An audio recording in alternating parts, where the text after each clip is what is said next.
అపోస్తులుల కార్యములు 2వ అధ్యాయము 5 ప్రాముఖ్యమైన లక్షణాలు ఈ రాత్రి మీతో పంచుకుంటాను. అసలైన సంఘము కలిగి ఉండవలసిన సిసలైన 5 లక్షణాలు మీతో పంచుకోవాలి అని ఆశిస్తున్నాను. మీరు చక్కగా రాసుకునే వాళ్ళైనట్లయితే రాసుకోండి, రిఫరెన్స్తో సహా రాసుకోండి. మొదటిగా దయచేసి గమనించాలి, ఈరోజు క్రైస్తవులు దేవుణ్ణి ఆరాధిస్తున్నారు, దేవుని మందిరంలో చేరుతున్నారు, దేవుణ్ణి ఆరాధించడానికి చేరుతున్నారు. అలా మనం ఎప్పుడు చేరుతున్నామంటే వారంలో ఒక్కసారి ఆదివారం ప్రభు సంధిలో మనం చేరి దేవుణ్ణి ఆరాధిస్తున్నాం, స్తుతిస్తున్నాం. దాన్ని ఏమంటున్నాం మనం అంటే ఆదివారపు క్రైస్తవ్యం అంటున్నాం. ఎందుకని ఒక ఆదివారమే కదా మనం దేవుని సంధిలో కనిపించేది, ఆ తర్వాత మరలా కనిపించంగా. కాబట్టి ఆదివారము మాత్రమే దేవుణ్ణి ఆరాధించేవాళ్ళు ఆదివారపు క్రైస్తవులు. ఆదివారం మాత్రమే బైబుల్ చదివేవాళ్ళు, ఆదివారం మాత్రమే బైబుల్ని ధ్యానించేవాళ్ళు, ఆదివారం మాత్రమే ఒకటి లేక 2 పాటలు పాడడానికి నోరు తెరిచేవాళ్ళు, ఆదివారం మాత్రమే వాక్యాన్ని వినడానికి కాస్త టైం ఇచ్చేవాళ్ళు. దయచేసి వినండి, ఆదివారపు క్రైస్తవులు. వీక్లీ క్రిస్టియానిటీ దేవుడు ఆశించినటువంటి క్రిస్టియానిటీ కాదు. వారం క్రైస్తవులు, వారానికి ఒక్కసారి దేవుని సన్నిధికి వచ్చి ఆరాధించే క్రైస్తవులు, వారంలో ఒక్కసారి మాత్రమే ఆత్మీయత గురించి శ్రద్ధ వహించే క్రైస్తవులు ఆదివారపు క్రైస్తవులు. కానీ ఆది సంఘము ఆదివారపు క్రైస్తవ సంఘము కాదు. ఆది సంఘము ప్రతి దినము దేవుణ్ణి ఆరాధించిన సంఘము. It was called day to day Christians are day to day క్రిస్టియానిటీని వాళ్ళు కలిగి ఉన్నారు. ప్రతి దినము వారు కలిగి ఉన్న ఆత్మీయ జీవితాన్ని ప్రాక్టీస్ చేశారు. ప్రతి దినము క్రిస్టియానిటీని, క్రైస్తవ ఆత్మీయ సత్యాలను వారు క్రియల్లో పెట్టారు. మనము ఆదివారపు క్రైస్తవులుగా మిగిలిపోదామా? లేదా ప్రతి దినము ఆత్మీయంగా ఉండే, ప్రతి గంట ఆత్మీయంగా ఉండే, ప్రతి గడియ ఆత్మీయంగా ఉండే, ప్రతి క్షణము ఆత్మీయంగా ఉండే అసలు సిసలైన ఆత్మీయులుగా ఉందాం అనుకుంటున్నారా? ఆదివారపు క్రైస్తవులుగా మిగిలిపోవాలనుకుంటున్నారా? లేదా ఆది సంఘపు క్రైస్తవులుగా ఉండాలని ఆశపడుతున్నారా? ఆదివారపు క్రైస్తవులుగా కాదు, ఆది సంఘము యొక్క క్రైస్తవ్యాన్ని, ఆది సంఘ సభ్యులు కనపరిచినటువంటి క్రైస్తవత్వాన్ని మేము కలిగి ఉండాలని ఆశపడుతున్నాం అన్నవారు చూపిస్తారా? ఆది సంఘం లాంటి క్రైస్తవ్యాన్ని మేము కలిగి ఉండాలి. Thank you brothers and sisters. అయితే 5 ప్రాముఖ్యమైన లక్షణాలు ఆనాడు ఆది సంఘం కలిగి ఉంది. మొదటిగా చూద్దాం రండి. మీరు ఒకవేళ రాసుకుంటున్నట్లయితే రాసుకోండి. They met every day. వారు ప్రతి దినము కూడుకునేవారు. అపోస్తుల కార్యములు 2:46. ప్రతి దినము వారు దేవాలయములో కూడుకునేవారు. 2:46 వచనము. మరియు వారు ఏకమనస్కులై ప్రతి దినము దేవాలయములో తప్పక కూడుకొనుచు, ఇంటింటా రొట్టె విరుచుచు, దేవుణ్ణి స్తుతించుచు, ప్రజలందరి వలన దయ పొందిన వారై ఆనందముతో నిష్కపటమైన హృదయముతోనూ ఆహారము పుచ్చుకొనుచు ఉండిరి. ప్రతి దినము ఒకరి అవసరాలు మరొకరు తీర్చేవారు. They cared every day, they worshipped every day. ప్రతి దినము దేవుణ్ణి ఆరాధించడానికి కూడుకునేవాళ్ళు. ప్రతి దినము అందరూ కలిసి ఆహారాన్ని పుచ్చుకునేవాళ్ళు. ఒకరి కొరకు ఒకరు ఆలోచన చేసేవాళ్ళు. నెంబర్ 3, అపోస్తుల కార్యములు 2వ అధ్యాయము 47వ వచనము. ఆనందముతోనూ నిష్కపటమైన హృదయముతోనూ ఆహారము పుచ్చుకొనుచు ఉండిరి.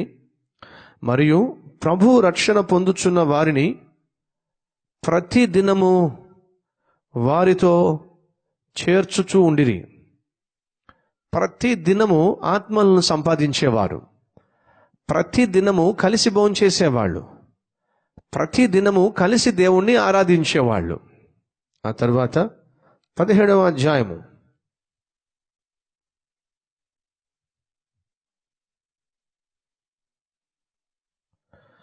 11వ వచనము, 17వ అధ్యాయము 11వ వచనము, అపోస్తుల కార్యములు 17-11.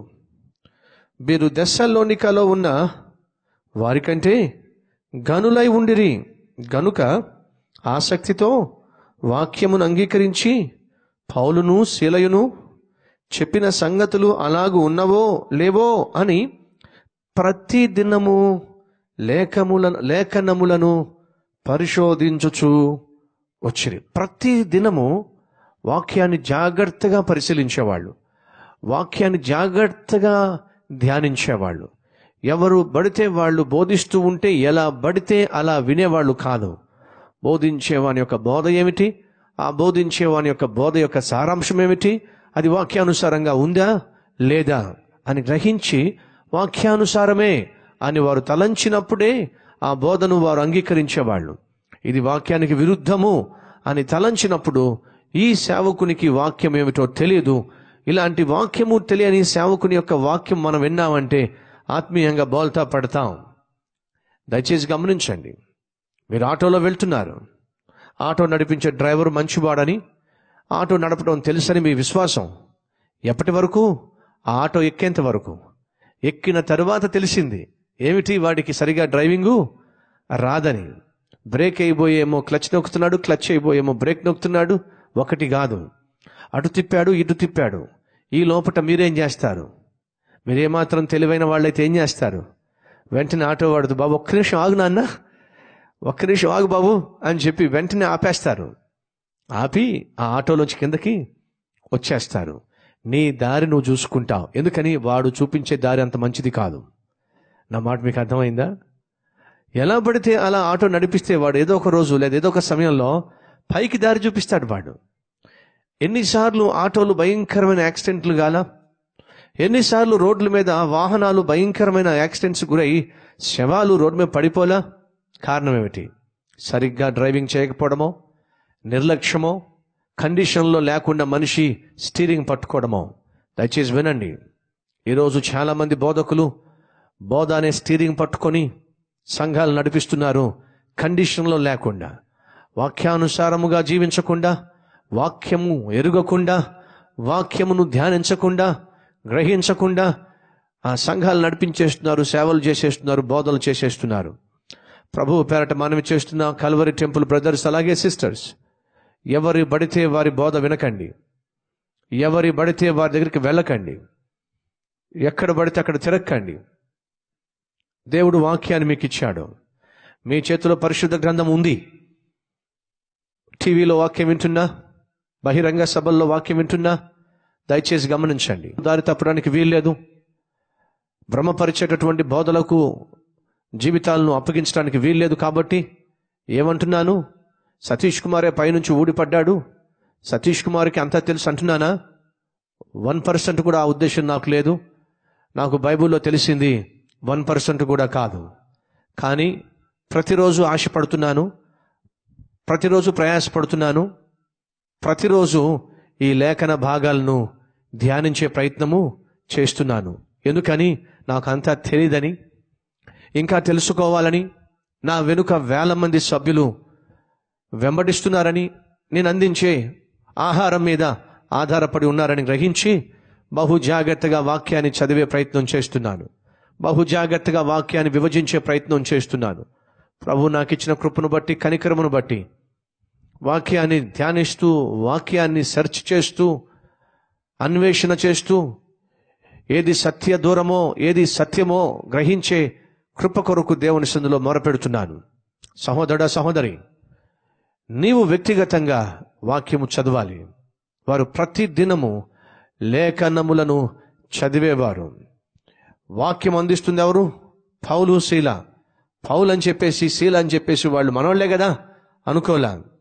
వీరు వారికంటే గనులు. ఎవరికంటే గనులట? వీరు దెస్సలోనికలో ఉన్నటువంటి సంఘము కంటే గనులు. ఎందుకట? ఆసక్తితో వాక్యమును అంగీకరించి పౌలును శీలయును చెప్పిన సంగతులు అలా ఉన్నవో లేవో అని ప్రతి దినము లేఖనములను పరిశోధించుచూ వచ్చిరి. మనము మెరుగైన సంఘంగా ఉండాలనుకుంటున్నారా? ఇతర సంఘాల కంటే మాదిరికరమైన సంఘంగా ఉండాలని ఆశపడుతున్నారా? అయితే వాక్యాన్ని ధ్యానించాలి. సో 4వదిగా ప్రతి దినము వారు వాక్యమును ధ్యానించారు. మరి చివరిగా అపోస్తల కార్యములు 16:4-5 వచనాలు. వారు ఆయా పట్టణముల ద్వారా వెలుచు యెరూషలేములోనున్న అపోస్తలులను పెద్దలను నిర్ణయించిన విధులను గైకొనుటకు వారికి అప్పగించిరి. కనుక సంఘములు విశ్వాసమందు స్థిరపడి అనుదినము లెక్కకు విస్తరించుచు ఉండెను. అనుదినము ఆ సంఘం పెరిగేది. 5 ప్రాముఖ్యమైన విషయాలు. అనుదినము, ప్రతి దినము వారు కలుసుకునేవాళ్ళు. ప్రతి దినము వారు కలిసి భోంచేసేవాళ్ళు. ప్రతి దినము ఇంకేమిటి? ఆత్మలను సంపాదించేవారు. ప్రతి దినము వాక్యమును పరిశోధించేవారు. ప్రతి దినము నూతన ఆత్మలను మందిరానికి చేర్చేవాళ్ళు. ప్రతి దినము, మొదటిగా ప్రతి దినము వారు కలుసుకున్నారు. చూద్దాం రండి. త్వరగా ఈ 5 విషయాలు మీతో పంచుకుంటా. మొదటిగా ప్రతి దినము వారు కలుసుకున్నారు. 43వ వచనం చదువుతున్నాను. 2వ అధ్యాయము అపోస్తుల కార్యములు. ప్రతిదినము. అప్పుడు ప్రతివానికి భయము కలిగెను, మరియు అనేక మహత్కార్యములను సూచక క్రియలను అపోస్తుల ద్వారా జరిగెను. విశ్వసించిన వారందరూ ఏకముగా కూడి తమకు కలిగినదంతయు సమిష్టిగా ఉంచుకొనిరి. ఇదియుగాక వారు తమ చరాస్తిరాస్తులను అమ్మి అందరికిని వారి వారి అక్కర కొలది పంచిపెట్టిరి. మరియు వారు ఏకమనస్కులై ప్రతి దినము దేవాలయములో కూడుకొనుచు ఇంటింటా రొట్టె విరుచుచు దేవుణ్ణి స్తుతించుచు ప్రజలందరి వలన దయను పొందిరి. 42వ వచనము. 41 కూడా. కాబట్టి అతని వాక్యము అంగీకరించిన వారు బాప్తిసము పొందిరి. ఆ దినమందు ఇంచుమించు 3,000 మంది చేర్చబడిరి. వీరు నెంబర్ 1 అపోస్తుల బోధయందును, 2 సహవాసమందును, 3 రొట్టె విరుచుటయందును, 4 ప్రార్థన చేయుటందును ఎడతెగక ఉండిరి. ఆది సంఘములో ఉన్న 4 ప్రాముఖ్యమైనటువంటి విలువైన సూత్రాలు. 1 వాక్యము. బోధ చక్కగా వినేవాళ్ళు, వాక్యాన్ని చక్కగా వినేవాళ్ళు. 2 సహవాసము కలిగి ఉండేవాళ్ళు, ఎప్పుడూ కలిసేవాళ్ళు. ఎవరూ కూడా ఒక రోజు వచ్చి ఒక రోజు మానేసేటటువంటి ఆ స్థితి వారిలో లేదు. కలిసి వాక్యాన్ని ధ్యానించేవారు, వినేవారు, కలిసి సహవాసము కలిగి ఉండేవారు. వారు కలిసి భోంచేశారు, రొట్టె విరిచారు, కలిసి ప్రార్థన చేయటం యందు ఎడతెగక ఉన్నారు, ఎడము లేకుండా ఉన్నారు. ఒక సంఘానికి ఉండాల్సిన 4 ప్రాముఖ్యమైనటువంటి పిల్లర్స్. మీరు కుర్చీని చూడండి, ఆ కుర్చీకి ఎన్ని కాళ్ళు ఉంటాయి? 4 కాళ్ళు ఉంటాయి. ఈ 4 కాళ్ళల్లో ఏ ఒక్క కాలు బలహీనంగా ఉన్నా ఆ కుర్చీ పడిపోతుంది. ఆ కుర్చీ మీద కూర్చున్నవాడు ఇబ్బందులు పాలవుతాడు. ఏ సంఘమైతే ఈ 4 పిల్లర్స్ మీద కట్టబడుతుందో ఆ సంఘము వర్ధిల్లుతుంది. ఆ సంఘం మీద ఆధారపడి ఆత్మీయ జీవితాన్ని కట్టుకుంటున్న వాళ్ళు నిర్భయముగాను స్థిరముగాను ఉంటారు. ఈ 4 ప్రాముఖ్యమైన పునాదులు లేకపోయినట్లయితే ఆ సంఘాన్ని ఆధారం చేసుకున్న వాళ్ళు ఇబ్బంది పడతారు, మాటి మాటికి కింద పడతారు, పాపంలో పడతారు. మొదటిగా అపోస్తుల బోధయందు. ఈరోజు మన కల్వరి టెంపుల్కున్న బహుబలం ఏమిటయ్యా అంటే దేవుని వాక్యమే. వాక్యము ద్వారానే ఈరోజు మన మందిరాన్ని దేవుడు ఎంతగా దీవించాడు. వాక్యానికి తప్ప మరి దేనికి కూడా మన మందిరంలో అధిక ప్రాధాన్యత మనం ఇవ్వము. వాక్యం మీద మన సంఘం కట్టబడింది. వాక్యముతోనే మన సంఘము పోషించబడుతుంది. వాక్యములోనే మన సంఘము అభివృద్ధి చెందుతుంది. వాక్యము ద్వారానే వ్యక్తిగతంగా నీ ఆత్మీయ జీవితము ఫలభరితమవుతుంది. సో ఒక సంఘము ఆధారపడవలసింది వాక్యం మీద. దురదృష్టం ఏమిటంటే వాక్యానికి చోటు ఇవ్వకుండా రకరకాల విన్యాసాలు చేసి వాటితోనే సంఘాన్ని నింపాలి అని ప్రయత్నం చేసేవాళ్ళు చాలామంది ఉన్నారు. దయచేసి గమనించండి, దేవుడు సూచక క్రియలు చేస్తాడు. మన దేవుడు ఆశ్చర్య కార్యాలు చేసేవాడు, అద్భుతాలు చేసేవాడు. అది ఎవరి కొరకు? అన్యుల కొరకు. ఎందుకని? అన్యులకు దేవుడు అంటే ఎవరో తెలియదు, ఆయన శక్తి అంటే ఏమిటో తెలియదు.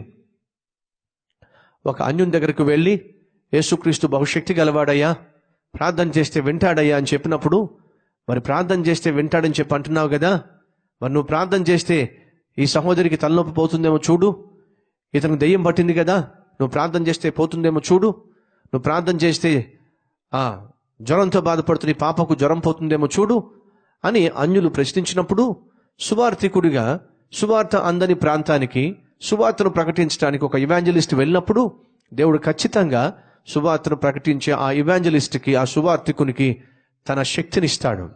సర్వలోకానికి వెళ్ళి సర్వ సృష్టికి సువార్తను ప్రకటించండి, మీరు సువార్తను ప్రకటించండి, నేను మీ వెంట ఉండి సూచక క్రియల ద్వారా మీరు చెప్పిన వాక్యాన్ని నేనేం చేస్తాను? స్థిరపరుస్తాను. మీరు నా గురించి చెప్పండి, నేను చేయాల్సిందే నేను చేస్తాను. ఇది దేవుని యొక్క ఆజ్ఞ.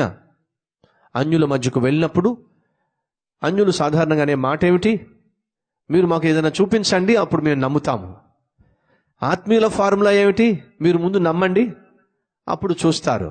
ఆత్మీయుల ఫార్ములా ఈజ్ డిఫరెంట్ ఫ్రమ్ ఆత్మీయత లేని వారి యొక్క ఫార్ములా. దయచేసి అర్థం చేసుకోండి. సంఘములోకి వచ్చినప్పుడు నిన్ను దేవుడు దర్శించే విధానం వేరు, సంఘము బయట అన్యులను దేవుడు దర్శించే విధానము వేరు. సంఘము లోపల ఉన్న దేవుని బిడ్డలు ముందు విశ్వసించాలి, అప్పుడే దేవుని మహిమను చూస్తారు. అన్యజనము బయట ఉన్న వాళ్ళు విశ్వసించాలంటే ముందు చూడాలి. అలా చూడకుండా వాళ్ళు విశ్వసించలేరు.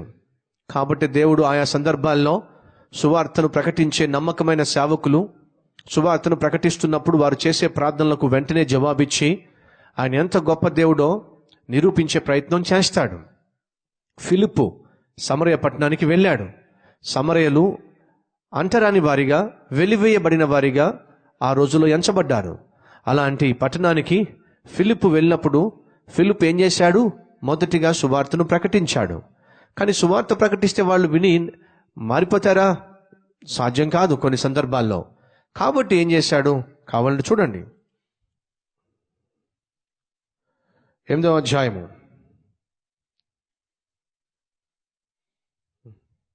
5వ వచనము, అపోస్తుల కార్యములే 8:5.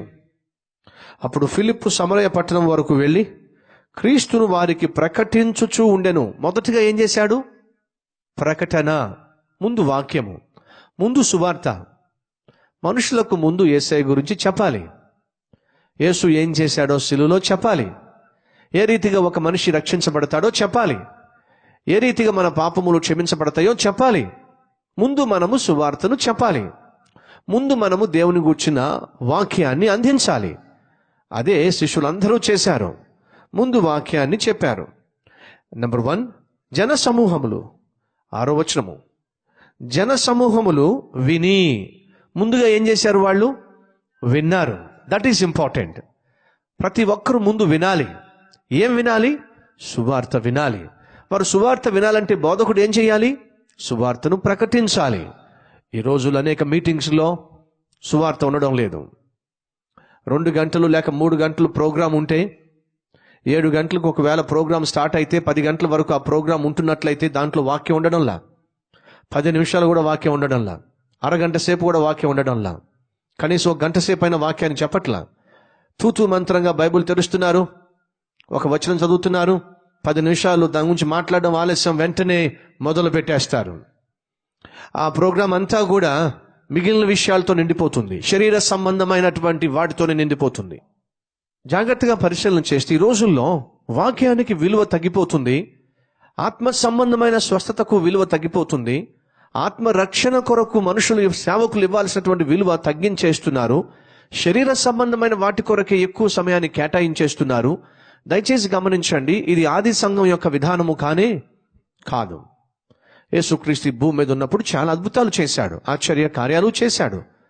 కానీ అదే పనిగా దాని కొరకే మనుషులు వస్తూ ఉంటే వారిని ప్రోత్సహించలా. మీ అందరికీ అర్థం కావాలి కాబట్టి ఈ విషయాన్ని మీతో పంచుకుంటున్నాను. మార్కు సువార్త 1వ అధ్యాయము 32వ వచనం చదువుతున్నాను. సాయంకాలము ప్రొద్దుగుంకినప్పుడు జనులు సకల రోగులను, దయ్యములను పట్టిన వారిని ఆయన వద్దకు తీసుకొచ్చిరి. పట్టణమంతయు ఆ ఇంటి వాకిట కూడి ఉండెను. ఆయన నానావిధ రోగముల చేత పీడింపబడిన అనేకులను స్వస్థపరిచి అనేకమైన దయ్యములను వెళ్ళగొట్టెను. అవి తన్ను ఎరిగి ఉండినందున ఆయన ఆ దయ్యములను మాట్లాడనీయలేదు. ఆ దయ్యాల చేత మాట్లాడకుండా చేశాడు. అది ఆయన చేసే విధానం. ఆ తరువాత 35వ వచనం చూద్దాం రండి. ఆయన పెందల కడనే లేచి ఇంకను చాలా చీకటిగా ఉండగానే బయలుదేరి అరణ్య ప్రదేశంకు వెళ్ళి అక్కడ ప్రార్థన చేయుచుండెను. సీమోనును అతనితో కూడా ఉన్నవారు ఆయనను వెతుకుచూ వచ్చిరి. ఆయనను కనుగొని అందరూ నిన్ను వెతుకుచున్నారని ఆయనతో చెప్పగా, రైట్, అందరూ వెతుకుతున్నారట. మీరే చెప్పాలి ఎవరందరూ వాళ్ళు. అంతకుముందు రాత్రి ఏం జరిగింది? అంతకుముందు ఏం జరిగింది? నానా విధ రోగముల చేత వచ్చిన వారందరినీ కూడా యేసు ఏం చేశాడు? స్వస్థపరిచాడు, బాగు చేశాడు. ఎర్లీ మార్నింగ్ యేసయ్య లేచి ప్రార్థన చేసుకోవడానికి అరణ్యానికి వెళ్ళాడు. సీమోను శిష్యులు అందరూ వెతుక్కుంటూ యేసయ్యను కనుగొని, యేసయ్యా రా త్వరగా. దేనికి? వాళ్ళంతా ఎదురు చూస్తున్నారు. ఎవరు వాళ్ళు? రోగాలతో నిండిపోయిన వాళ్ళు, స్వస్థత కోసం ఎదురు చూస్తున్న వాళ్ళు మిగిలిపోయారు. రా నువ్వు. అప్పుడు యేసు ఏమనాలి?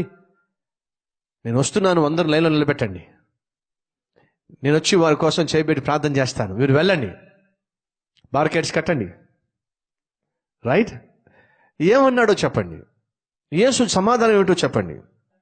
యేసు నీకోసం అందరూ వెతుకుతున్నారు. ఎవరు వాళ్ళు? వాళ్ళే. ఎవరు వాళ్ళు? రాత్రి ఏం జరిగింది? నిన్నటి దినాన ఏం జరిగింది? అనేక మందిని యేసుక్రీస్తు స్వస్థపరిచాడు. ఇప్పుడు ఇంకా మిగిలిన వాళ్ళు వచ్చేశారు. రా యేసు, వారిని స్వస్థపరచాలి, రా.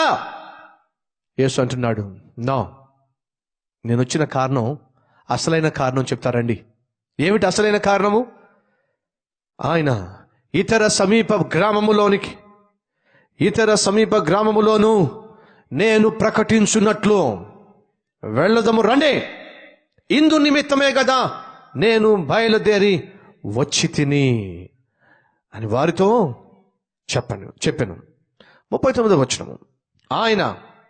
ఆయన గలిలయ అంతటా వారి సమాజ మందిరములలో ప్రకటించుచు దయ్యములను వెళ్ళగొట్టుచు ఉండెను. ప్రకటించుచు, ఫస్ట్ ప్రయారిటీ ప్రకటన, సువార్త, వాక్యము. ఇది ట్విస్ట్ చేయడము సేవకు, అలాగే సొసైటీకి, సంఘానికి మంచిది కాదు.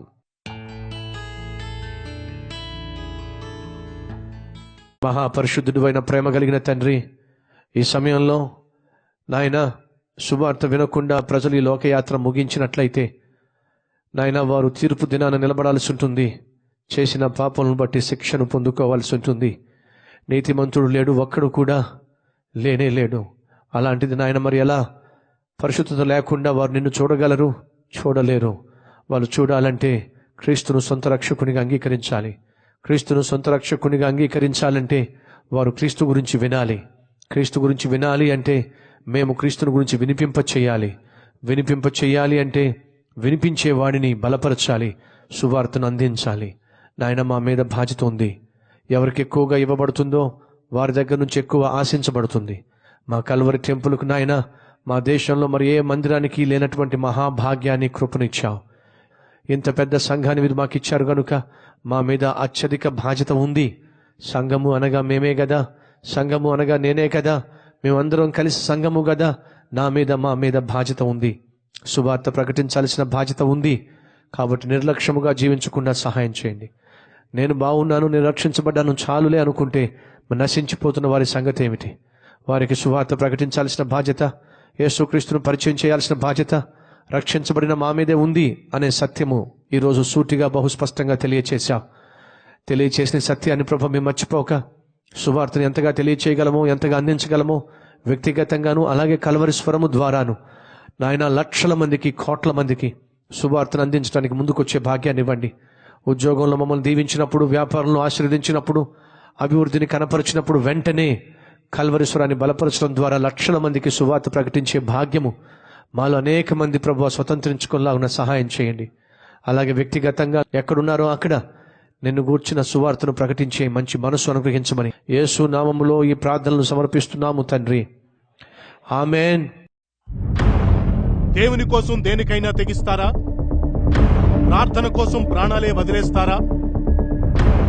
పరిశుద్ధత కోసం అంత ప్రాముఖ్యత ఇస్తారా? ప్రాణం పోతుందని తెలిస్తే పారిపోరా? పాపిష్టి లోకంలో పరిశుద్ధంగా జీవించిన వీరు ఎవరు? ఇంతకీ ఎవరు వీరు? ఏ ప్రాంతం వారు? ఏ ఖండం వారు?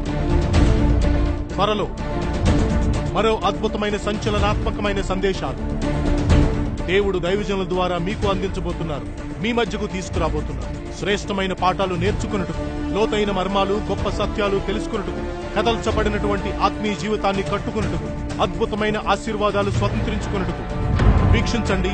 ప్రతిరోజు రాత్రి 9 గంటలకు ఇదే ఛానల్లో మన కల్వరి స్వరం టీవీ కార్యక్రమం ద్వారా ప్రసారం చేయబడుతుంది.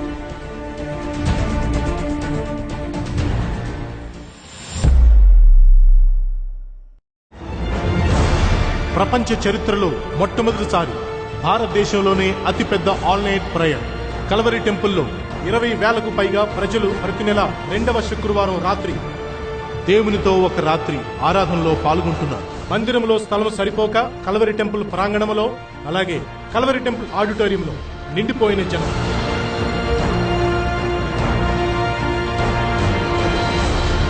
మందిరానికి రాని వారు మందిరానికి వస్తున్నారు, ప్రార్థన చేయని వారు ప్రార్థిస్తున్నారు, బైబిల్ చదవని వారు బైబిల్ చదువుతున్నారు, మోకరించని వారు మోకరిస్తున్నారు, వాక్యము వినని వారు వాక్యము వింటున్నారు, దేవుడు తెలియని వారు దేవుని తెలుసుకుంటున్నారు, విశ్వసించని వారు విశ్వసించుచున్నారు, పాడైపోయిన జీవితాలు బాగుపడుచున్నాయి. ఎవరు మారినా వీడు మారడు అన్నవారు మారుచున్నారు. దుఃఖములో వేదనలో ఉన్నవారు ఆదరణ పొందుచున్నారు, కష్టములో సమస్యలో ఉన్నవారు జవాబు పొందుచున్నారు, దేవుని సన్నిధిని అనుభవిస్తున్నారు, దేవుని మహిమను చూచుచున్నారు, దేవుని శక్తిని పొందుకుంటున్నారు. రండి, మీరు రండి, కళ్ళారా చూడండి.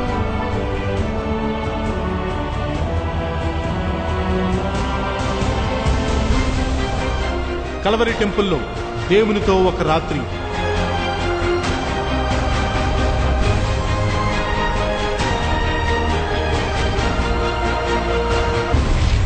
Don't miss it. Address Calvary, post box number 30, Kukatpally, Hyderabad 72.